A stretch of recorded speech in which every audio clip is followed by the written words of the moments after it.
అందరికీ నమస్కారం అండి. మన వారాహి అమ్మకి నమస్కారం చేసుకుంటూ ఈ వీడియో ఆరంభిస్తున్నాను. ఇక ఈ రోజుటి వీడియోలో మన కోసం అమ్మవారు ఏం చెప్తున్నారంటే, తల్లి నిన్ను కాలు కింద పెట్టనివ్వకుండా నీ యొక్క బాగోగులు నేను చూసుకుంటాను. నిన్ను కాలు కిందని పెట్టనివ్వకుండా నేను నిన్ను ఎంతో అద్భుతమైన భవిష్యత్ అనేది నీకు అందించబోతున్నాను. ఇక నిశ్చింతగా ఉండు. ఈ వీడియో నీ యొక్క దాకా వచ్చింది అంటే ఖచ్చితంగా ఈ అమ్మ ఆశీర్వాదం నీకు ఉన్నట్టే తల్లి అని అమ్మవారు మనకు ఒక వాగ్దానం ఇస్తున్నారండి. ఇక అమ్మవారు ఏం చెప్తున్నారు, వారాహి తల్లి మనకు అందిస్తున్న ఆ యొక్క అద్భుత మార్గం ఏంటి అని అమ్మవారి మాటల్లో వినబోయే ముందు మన ఛానల్ ఎవరైనా ఫస్ట్ టైం చూస్తున్నట్లయితే సబ్స్క్రైబ్ చేసుకోండి. మన వీడియోస్ నచ్చినట్లయితే లైక్ చేసి మరికొంతమందికి షేర్ చేయండి ఫ్రెండ్స్. మంచి జాతకం చెప్పించుకోవాలి అనుకుంటే మనకు తెలిసిన ఒక గురూజీ ఉన్నారండి, శ్రీనివాసరాజు గారు. శ్రీ వారాహిమ్మ వారి ఆశీస్సులతో జ్యోతిష్యం చెబుతారు. ఎలాంటి సమస్యలనైనా మంచి పూజల ద్వారా, పరిహారాల ద్వారా ఆ సమస్య 24 గంటల్లోనే పరిష్కరింపబడుతుంది. అంతేకాకుండా స్త్రీ పురుష వశీకరణ కూడా చేస్తారు.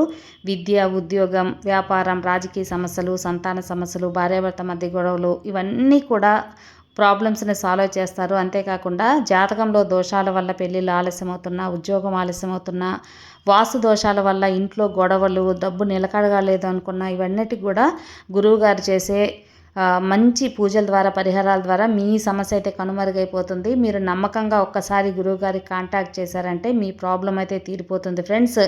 నేను చెప్పించుకొని నా గురువుగారి మీద బాగా నమ్మకం కుదిరి నా ప్రాబ్లం తీరిన తర్వాతే మీకు తెలియపరుస్తున్నాను. సో స్క్రీన్ మీద కనిపిస్తున్న నంబర్కి కాల్ చేయండి, మీ ప్రాబ్లం తీర్చుకోండి. సంప్రదించవలసిన నంబర్ 9663064444. ఇక వారాహి అమ్మవారు మన కోసం ఈ యొక్క వాక్కు, తల్లి నీ కోసమే ఈ వాక్కు, ఈ యొక్క అమ్మవాకు నీ వరకు చేరింది, నీ కంటపడింది అంటే ఈ తల్లి ఆశీర్వాదం నీకున్నట్లే. నువ్వు ఎంత కష్టపడ్డా కూడా ఫలితం రాలేదని నీ తోటి వారితో కష్టపడ్డా వాళ్ళకి మాత్రం కలిసి వస్తుంది, నాకు మాత్రం కలిసి రావటం లేదని బాధపడుతున్నావు కదా. అసలు నాకే ఎందుకు ఇలా జరుగుతుంది అని నువ్వు మదనపడుతున్నావు. అసలు నువ్వు కోరుకున్నది నీ జీవితంలోకి రావడం లేదు, నీ తలరాత ఇంతే అని నిరాశపడిపోతున్నావు. ఈరోజు నీ మనసులో ఉన్న ప్రశ్నలన్నిటికీ ఒక శాశ్వతమైన పరిష్కారాన్ని నేను చెప్పబోతున్నాను. ఈ యొక్క అమ్మ మాట పూర్తిగా విన్నట్లయితే నీ జీవితాన్నే మార్చేసే ఒక శిల్పిలా ఎలా చెక్కుకోవాలో నీకు నువ్వే అర్థమవుతుందమ్మా. ఎలా వాడుకోవాలో నీకే తెలుస్తుంది. నీ ఆలోచన అంత అద్భుతంగా పనిచేస్తుంది. నువ్వు తప్పులేం చేస్తున్నావో వాటిని ఎలా మార్చుకోవాలి అనే విషయం నీకు తెలుస్తుంది. ఒక అద్భుతమైన ద్వారం అనేది నీ జీవితంలో తెరుచుకుంటుంది తల్లి. అప్పుడు నీకు ఎలా ఉంటుందో తెలుసా? ఆనందభరితంగా, మనసంతా ప్రశాంతంగా ఉంటుంది. నీకు ఒక చిన్న కథ ద్వారా కూడా వివరించి చెబుతాను విను. ఒక వ్యక్తి చక్కగా నడుచుకుంటూ వెళ్తున్నాడు. అక్కడ ఒక చెట్టు కనిపించింది. అక్కడ పడుకున్నారు. కాసేపటికి నిద్ర లేచాక అతనికి బాగా ఆకలి వేసింది. ఇప్పుడు వేడివేడిగా మంచి భోజనం ఉంటే ఎంత బాగుంటుంది అని మనసులోనే అనుకున్నాడు ఆ వ్యక్తి. అప్పుడు వెంటనే అతని కళ్ళ ముందు పంచపక్ష పరమాన్నాలు భోజనం ప్రత్యక్షమైంది. ఆకలితో ఉన్నాడు కదా, ప్రశ్నలు అడగడు కదా అని శుభ్రంగా తినేశాడు. అబ్బా, అమ్మ చేతి వంట ఎంత రుచిగా ఉందో అన్నట్లు మురిసిపోయాడు ఆ వ్యక్తి. కడుపు నిండాక ఏదైనా చల్లగా తాగితే బాగున్నేమో అని మనసులో అనుకున్నాడు. వెంటనే రకరకాల పానీయాలు అక్కడ ప్రత్యక్షమయ్యాయి. అవి కూడా తాగేశాడు. ఇప్పుడు అతని పొట్ట నిండింది, దాహం తీరింది. మెల్లగా బుర్ర పనిచేయడం మొదలుపెట్టింది. అరే, నేను అడగగానే భోజనం వచ్చిందే, తాగటానికి పానీయాలు వచ్చాయే, ఎలా ఎలా వచ్చింది అని చెప్పి అతనిలో ఏదో ఒక ఆలోచన వచ్చింది. ఇక్కడ ఖచ్చితంగా ఎవరో దెయ్యాలు ఉంటారని భయపడ్డాడు. అడవిలో ఒంటరిగా ఉన్నాడు, చీకటి పడుతుంది, ఖచ్చితంగా దెయ్యాలు వస్తాయని భయపడ్డాడు. భయం పెరిగిపోయింది. అంతే, వెంటనే దెయ్యాలు ప్రత్యక్షమయ్యాయి. అమ్మో, ఈ దెయ్యాలు నన్ను చంపేస్తాయేమో అని చెప్పి ఆలోచన వచ్చింది. పాపం, అంతే, నిమిషం ఆలోచించకుండా నిమిషం క్రితం అతను భోజనం చేసిన తన ఆలోచనల వల్లే ఆ దెయ్యాలు అతని ప్రాణం తీసేసాయి. ఇక్కడ మనం గమనించాల్సిన విషయం ఒకటి ఉంది తల్లి. అది ఏంటో తెలుసా? అతడు పడుకున్నది సామాన్యమైన చెట్టు కాదు, అది కల్పవృక్షం, వరాలిచ్చే కల్పవృక్షం. అంటే ఏది కోరుకుంటే అది తెచ్చిచ్చే కల్పవృక్షం. ఈ వరాలిచ్చే కల్పవృక్షం ఎలా అతను నెగిటివ్ థాట్స్తో అతని ప్రాణాలు కోల్పోయాడు. అదేవిధంగా తల్లి, నువ్వు కూడా ఆ కల్పవృక్షంలాగే నీ ఆలోచనలు, నువ్వు ఏదైతే కోరుకుంటావో భగవంతుడు అదే ఇస్తాడు. భగవంతుడు ఒక కల్పవృక్షం అయితే నీ ఆలోచనలు అనేది ఎలా ఉండాలి? అన్నీ కూడా అనుకూలంగా ఉండాలి. నీ యొక్క ఆలోచనల్ని నీకు అనుకూలంగా మార్చుకునేలా నీకు అనుకూలంగా ఆలోచించుకోవాలి. ఒకరు చెప్తే నువ్వు నీ యొక్క మనసుని మార్చుకోకూడదు. నీకని సొంత ఆలోచన ఉంటుంది కదా. నీకు ఏం కావాలో అదే కోరుకో, అదే ఆలోచించుకో. నీకు కావలసినన్ని జరగడం లేదు అని, నీకు ఇష్టం లేని భయాలని, నీకు అనవసరమైన భయాల్ని నువ్వే కొని తెచ్చుకుంటున్నావు. ఆ భయాలన్నింటినీ మొదట వదిలిపెట్టు. మరి దీనికి పరిష్కారం ఏంటి? ఖచ్చితంగా పరిష్కారం ఉంటుంది.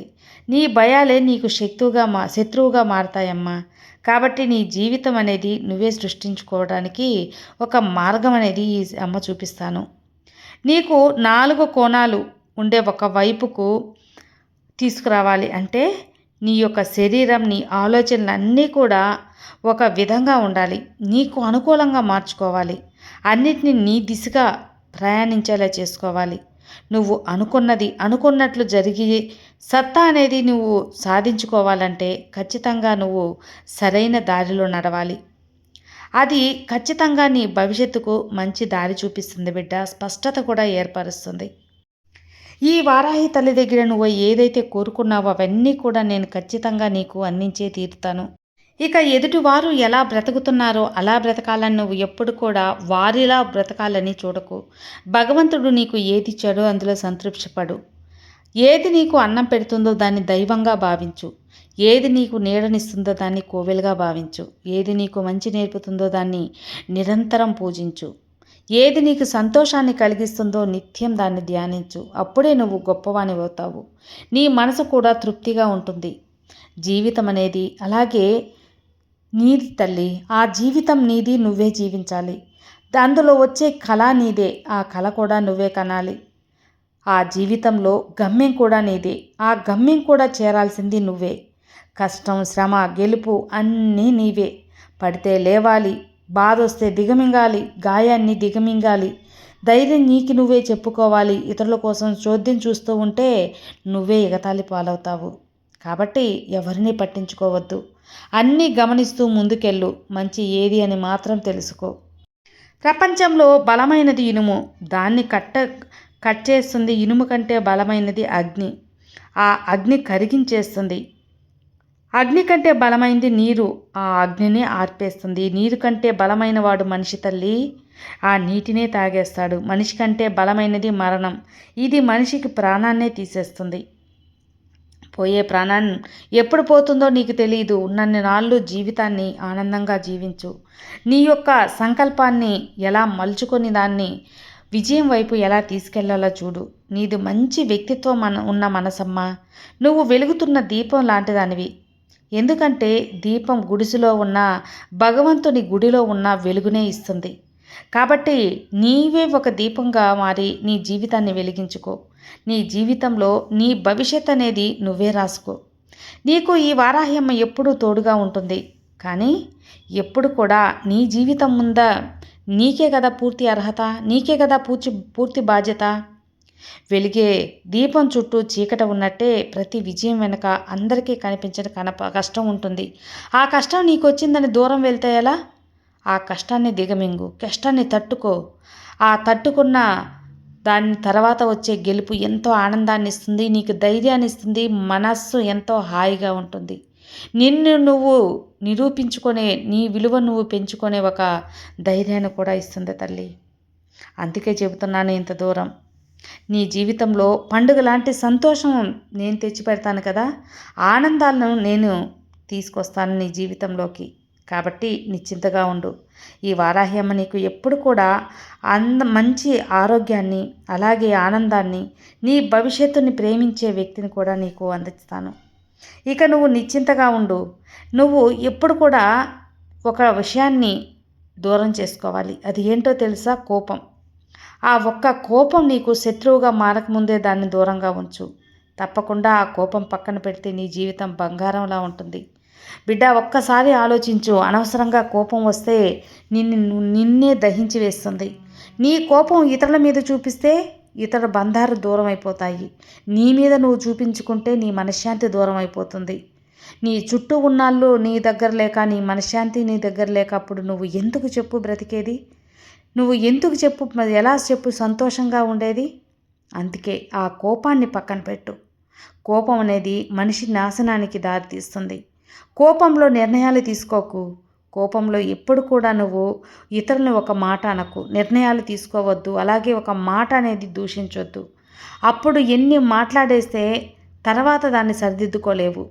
కాబట్టి తన కోపమే తనకు శత్రువు అంటారు కదా. ఆ కోపాన్ని తగ్గించుకుంటే నీయంత మంచి మనిషి ఇంకొకరుండరు బిడ్డ.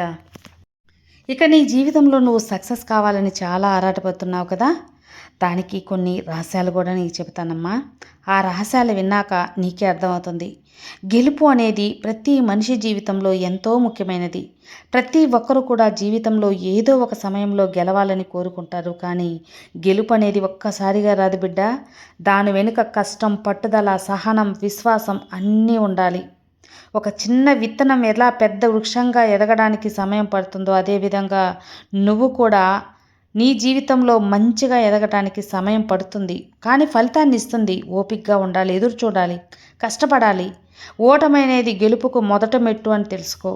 ఓటమి వల్ల నువ్వు నిరుత్సాహపడకూడదు. దాన్ని పాఠంగా తీసుకొని ముందుకు వెళ్ళు. నీ యొక్క కలలు ఆలోచనలుగా మారి ఆలోచనలు కార్యరూపం దాల్చినప్పుడే గెలుపు సాధ్యమవుతుందమ్మా. గెలుపు అంటే కేవలం పోటీలో మొదటి రావటమో, మొదటి స్థానం గెలవటమో కాదు. ముందు నీలో ఉన్న భయాలను జయించాలి, నీలో ఉన్న బలహీనతలను అధిగమించాలి. అప్పుడే గెలుపు వస్తుంది. నిజమైన గెలుపు నీ మనసుకు ఆనందం, సమాజానికి మేలు తప్పకుండా ఇస్తుంది తల్లి. కాబట్టి నీకెప్పుడైనా ఓడిపోయినప్పుడు నువ్వు కృంగిపోకుండా నిలబడాలి. నీపై నువ్వు నమ్మకం పెట్టుకో. ఒకరోజు నీకు తప్పకుండా గెలుపు వస్తుంది. నువ్వు గెలిచే తీరుతావు. ఈ వారాహి తల్లి అండ నీకు ఉండగా ప్రతి ఒక్కటి సాధ్యమే. నన్ను పూజిస్తున్నావు కదా, నన్ను ధ్యానిస్తున్నావు కదా, నా నామస్మరణ చేస్తున్నావు కదా. ఈ వారాహి అంటే ఎంతో నమ్మకం, ప్రేమ ఉన్న నీకు నా ఆశీర్వాదం ఎప్పుడూ ఉంటుంది. నువ్వు ఏదైతే సాధించాలి, గెలవాలి అనుకుంటున్నావో అది గెలిచి తీరుతావు. నీకు అన్నీ అనుకూలంగా ఎలా మారాలి అని నువ్వు కోరుకుంటున్నావో అది ఖచ్చితంగా జరిగి తీరుతుంది. ఇక నిశ్చింతగా ఉండు, అంతా మంచే జరుగుతుంది. సర్వే జనా సుఖినో భవంతు. జై వారాహి.